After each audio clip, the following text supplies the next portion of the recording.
இப்போ வண்டலூர்ல ஒரு நிர்வாகியோட மகன் 3 பெண்களை ஏமாத்தி பர்சனலா போட்டோஸ் வீடியோஸ் எல்லாம் எடுத்து வச்சிருக்காங்க.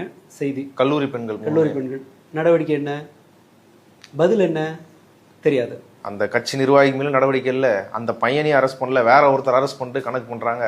அந்த பெண்கள் குடும்பத்தினர் வந்து ஸ்டேஷன்ல போய் கம்ப்ளைண்ட் கொடுத்தா காம்ப்ரமைஸ் பண்ணிக்கன்னு சொல்லி மணிமங்கலம் ஸ்டேஷன் போலீஸ்காரங்க காம்ப்ரமைஸ் அப்படி பஞ்சாயத்து பண்றதா புகார்.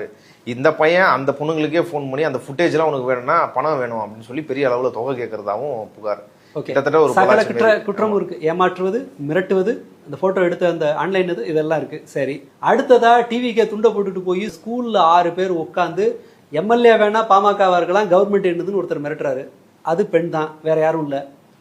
தமிழ்நாட்டில் இருக்கிற ஒரு பெண் ஆசிரியர். அதுக்கு என்ன பதில்? கிடையாது. நான் கேட்கறது வெறும் பதிலுக்கே நாதி இல்லைங்கிறேன்.